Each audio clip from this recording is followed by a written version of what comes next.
Mark from the States, Mark from the States, it's Mark from the United States.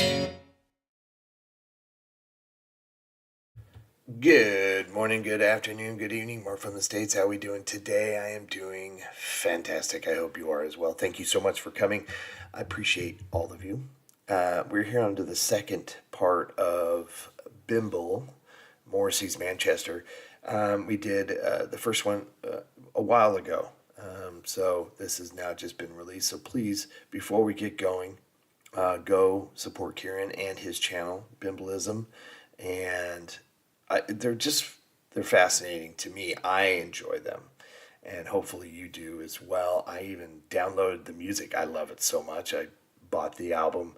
I encourage you, if you like the music, do it because it's awesome. I really love his music as well. Come sit on this big fake couch with me. We're going to catch up or I guess it's just going to start off where we left off from the last video. And it's just, I don't know too much about Morrissey and the Smiths, what the kind of the main focal point is, but he is going through Manchester and he's pointing out a lot of other historical things and just little tidbits that I find interesting as well. So I love his channel. So I encourage you to go check it out. I know there's a few of you who do like it as well. So shall we? Let's do it.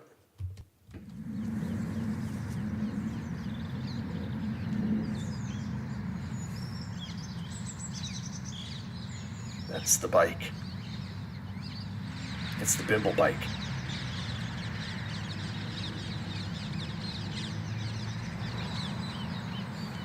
Good morning, Bimblers.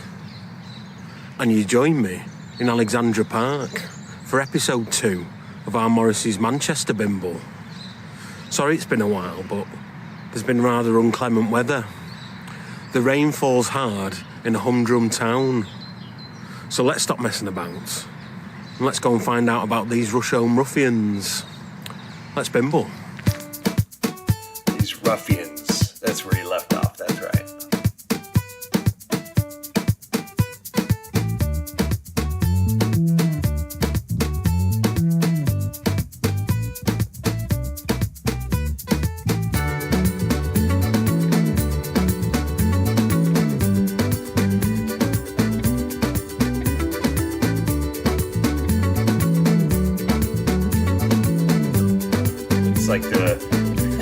It's like the video game Frogger. I made a bold decision, no different from the time before. On the curb. Brimming with the sun's condition, swept overboard. Look at everything. Would you even call that a curb? Under the wind's incision. I'm going to go back there. I'm sorry. So, obviously that's where you park. That's designed for that.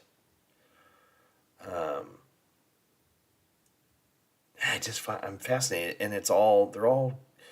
Is this a one-way street? Because well, it looks like some maybe up there parked the other way. I don't know. We'll have to let the video go here.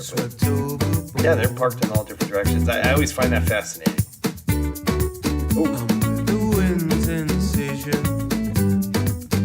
It's designed to park up there, I'm guessing. Flowing with the storm's collision, the perfect choice.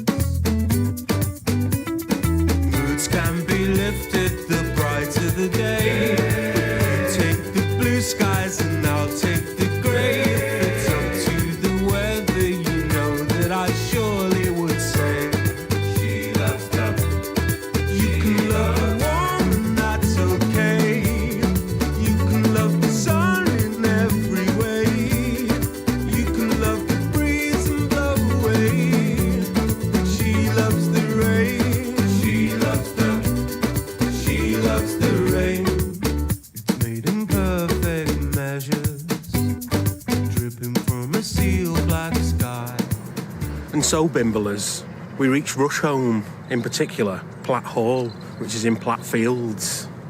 Morrissey sings about Rusholme in the song Rusholme Ruffians from the Smiths album Meet His Murder. It's all about the last night of the fair, which must have been here in Platt Fields or on the other side of Rusholme, in Whitworth Park. I think it was probably Plattfields. Morrissey sings, "A boy was stabbed and his money was grabbed, and the air hangs heavy like a dulling wine." Well, I don't know about the wine, but the curry's pretty good. If you make the pilgrimage here, you'll have to come one evening. After it goes dark, it's lit up like Blackpool illuminations. Vegetarian options are available. But Rusholme also has some history to do with pop music outside of the Smiths. So let's bimble.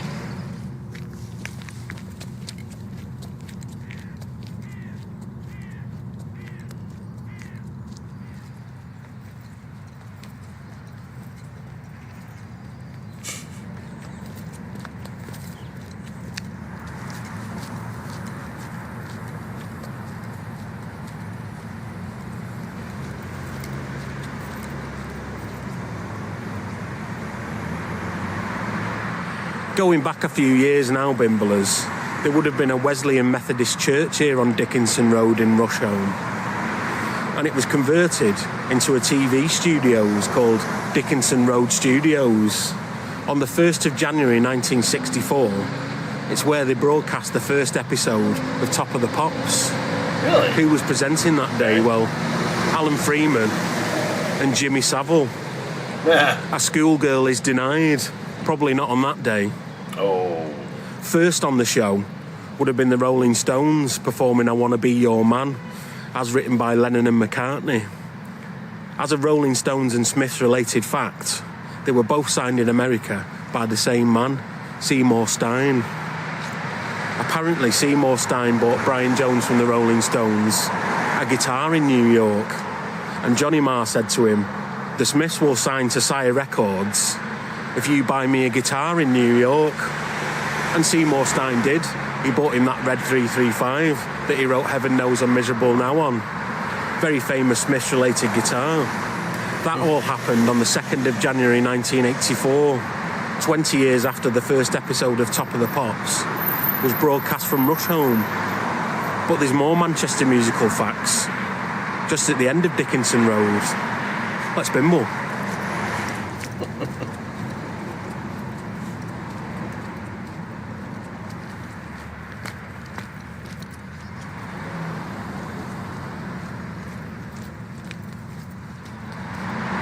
Just at the crossroads between Dickinson Road and Anson Road, you'll find Venus Supermarket. It used to be a music venue, and that music venue was owned by the ex-manager of the Stone Roses. That's a fella named Gareth Evans. Gareth Evans and the Stone Roses had quite the fallout. You see, Gareth Evans was a bit of a strange character. He studied to be a hairdresser under Vidal Sassoon, and he used to sell underpants. And he made a lot of the Stone Roses' money disappear. Oh, no. Liar, liar, hairdresser on fire. The venue was called the International, and according to my big book of Bimble, such bands as the Smashing Pumpkins, 9 Inch Nails, Ocean Colour Scene, A Certain Ratio, Dr. Feelgood, Echo and the Bunnymen, the Manic Street Preachers, Soundgarden, and Chumbawamba played there. Let's bimble. Some good bands there. She loves the rain.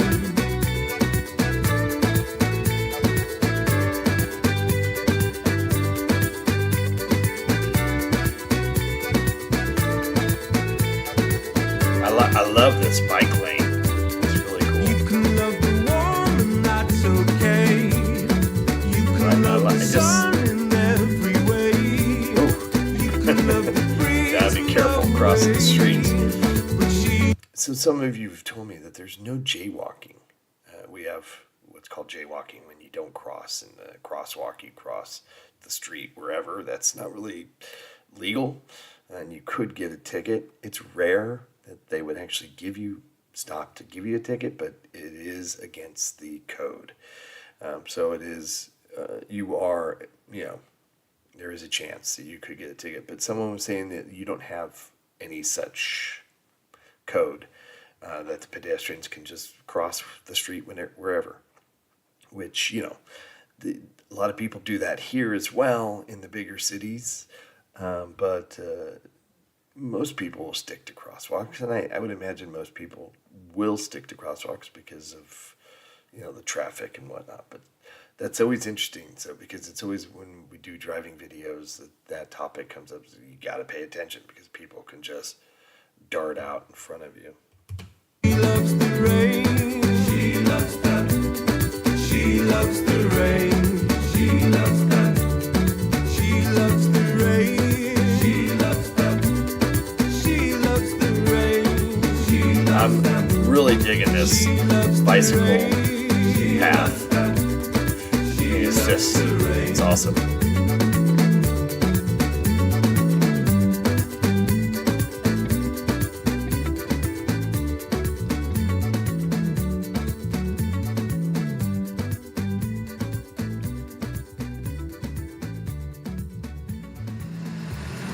What would you do if you were minding your business, lifting some lead off the roof of the Holy Name Church, and you seen a vicar in a tutu? What? It's something that Morrissey tells us about in the Smiths song Vicar in a Tutu from the album The Queen is Dead. Behind me is the Holy Name Church, and it was designed by a fella that we've mentioned a couple of times on the channel, both in my pilling bimble and one of my transpennine bimbles. It was a fella by the name of Joseph Handsome. He had a brother named Charles Handsome, and he designed St Thomas and St Elizabeth's Church in Thurnham. That was in my pilling bimble that we visited that. Joseph Handsome designed St Walburg's Church in Preston with the third tallest spire in the UK. That's the one we visited in my transpennine bimble.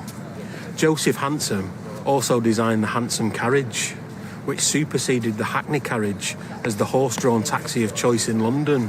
Pot fact about horse-drawn taxis and about the motorised taxis that we see today, and the reason why they're all black. The yellow everywhere else in the world, so that you can see them on the street. It all goes back to Queen Victoria when her husband Prince Albert died. She went into mourning and she said that no taxi carriages were allowed into Buckingham Palace unless they were black. So everyone painted the horse-drawn taxis black, and that's the reason why our motorised taxis are also black to this day. Giddy London. Well, we did do a video with Tom the taxi driver, and I don't think that's I'm not saying this isn't true. This could very well be a part of the lore of why they're black. I think Tom had a different example of why they're black, so you'll have to go back and watch that. I can't really remember what he said off the top of my head, but that's an interesting tale as well. If it's true, they all could be true, right? They can all be contributing factors of why London cabs are black. Let's bimble.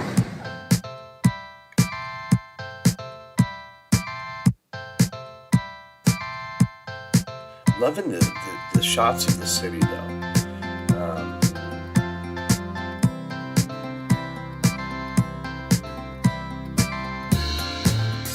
This looks like a real cool area.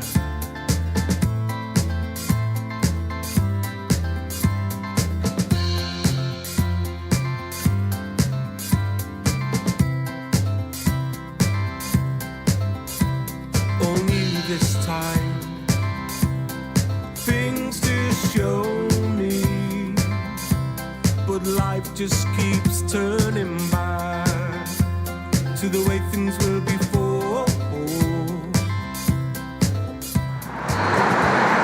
Well, Bimblers, I thought due to us being in the area, it would be rather remiss of me if we didn't visit this, Epping Walkway.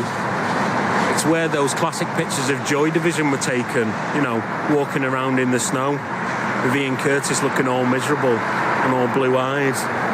That was here on Epping Walkway. It would have looked out across Hume, which would have been a concrete jungle at the time. Not so these days. Rob Gretton, the manager of Joy Division, took the legendary R&B singer Dino Washington to a house party over in Hume one time. And at that house party was Ian Brown from the Stone Roses. And Dino Washington said he should become a singer and said he was a star. And he was right. Anyway, what about all these venues in Manchester? The Smiths must have played at a few of those, mustn't they? Let's bimble. Show what we're meant to know. We have a motive, we have the time. We were meant to lead extraordinary lives. Oh, Edged over lines. I get so nervous while he's Days keep riding around the moving, streets. I know it's all sped up, but so time it just looks keeps worse, but falling back to the way things were before. It just proves to me how it's meant to feel. We have a motive, we have the time. We were meant to lead extraordinary lives. It just proves to me how it's meant to feel. We have a motive, we have the time. We were meant to lead extraordinary lives.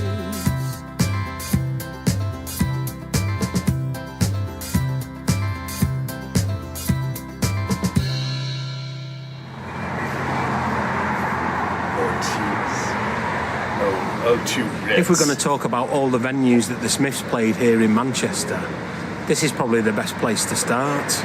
This is the Ritz, and this is where the Smiths did their first gig on the 4th of October 1982. They were introduced on stage by one of Morrissey's friends, James Maker, and he apparently accompanied them on maracas, kind of like Bez. The people in the crowd say that he wore high heels, but James Maker refutes that.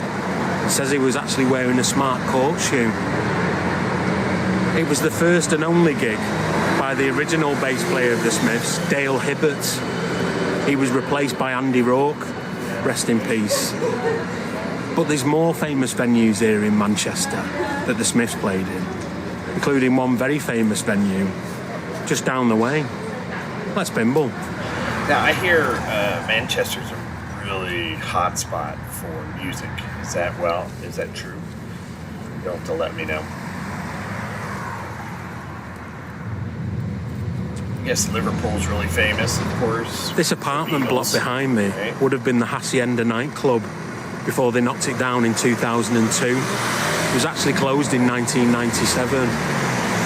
It was all paid for by New Order and Joy Division and their record label, Factory Records, as run by Tony Wilson. We visited his grave in the last episode. The Smiths played at the Hacienda on the 4th of February, the 6th of July and the 24th of November, all in 1983. But there's more venues that the Smiths played at. A much bigger one, just round the corner. Let's bimble.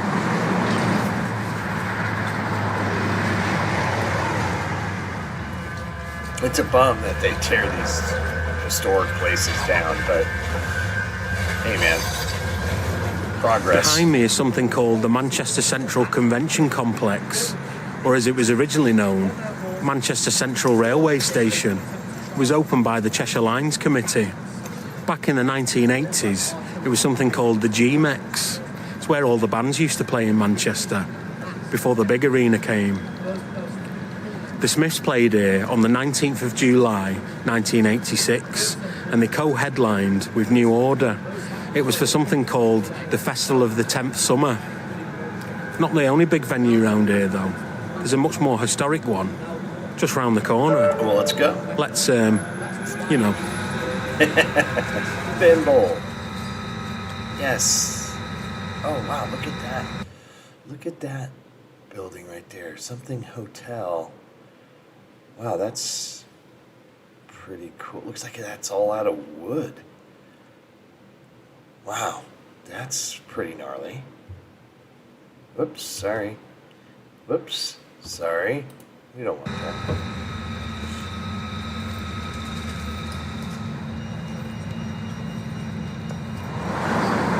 I'm sat on the steps of a very large building here in Manchester called the Free Trade Hall.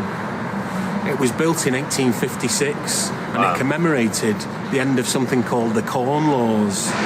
The Corn Laws were introduced to stop imported corn being sold cheaper than British corn, which on the face of it Seems like a good idea. Right. But what it meant was What? landowners could charge whatever rent they wanted, because as they saw it, you could charge whatever you wanted for corn. It meant that American corn couldn't be imported and sold cheaper. And it meant that the price of corn skyrocketed, which to normal people meant they couldn't afford to buy flour and they couldn't afford to bake bread. And people were starving. Oh, gosh. It all came to a head in 1819 with something called the Peterloo Massacre. The British cavalry were trying to break up some protests against the corn laws, and they ended up killing quite a few men. They erected the Free Trade Hall in honour of those men that died, and it's called the Free Trade Hall, as in the free trade of corn. As a musical side note, it's also where Bob Dylan played with his electric guitar, and someone shouted, "Judas," and he said, "I don't believe you." And it's also where the Smiths played on the 13th of March 1984 and the 30th of October 1986. More venues coming though. That's Bimble. Yeah, it really sounds Manchester was a really hot spot, especially back in the 80s. I imagine the town, the city has changed a lot since those days. But those corn laws, yeah, I can see it was probably, with the best intentions, right? But it had a negative. On the 21st of February 1983, the Smiths played their fourth gig here at this Tesco Express, or as it would have been known at the time, Rafters Nightclub. It became known as Jilly's Rock World. That's when I used to go. It's now a Tesco's. I might go and get a meal deal. Let's Bimble. Deal. This is our last and probably oddest venue that the Smiths played here in Manchester. The Smiths played at the Palace Theatre on the 31st of March 1985. They were supported by the band James. It's an odd venue because they don't usually have bands on. It's where they have pantos and they do We Will Rock You and all stage musicals. But apparently they went down very well because they did 3 encores. So that was where the Smiths could be heard in Manchester in the 1980s. But where can you enjoy the music of the Smiths and Morrissey in more modern times? That's Bimble.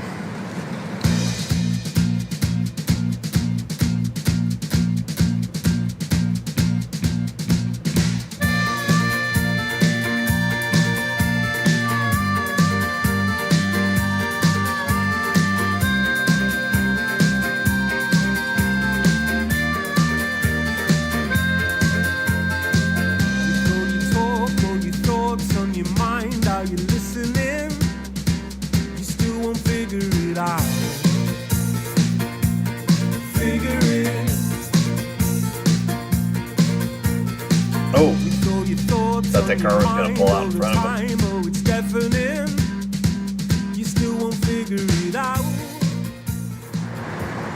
On the first Friday of every month, here at the Star and Garter, behold the Smiths Disco. Mrs. Bimble likes that. Legend has it that the Star and Garter was originally built in 1803, only it was 100 yards down the road. When they built Piccadilly Station and the Piccadilly to Oxford Road railway line, they apparently moved the pub brick by brick to its current location. No way. And it was reopened in 1877. It's featured heavily on the small screen, and according to my big book of Bimble, it's been in Band of Gold, Cracker, Prime Suspect, Cradle to Grave, and recently It's a Sin, amongst others. The Star and Garter is also very handy for Piccadilly Station, which is where I'm off now. That was cool. Hey, please go and support Karen and this channel. It's really important that you do so. I enjoy it a lot. It's just seeing things that I normally wouldn't normally see. And just the history that he likes to show. Now, granted, this has really specifically with the band, Smiths and Morrissey and whatnot.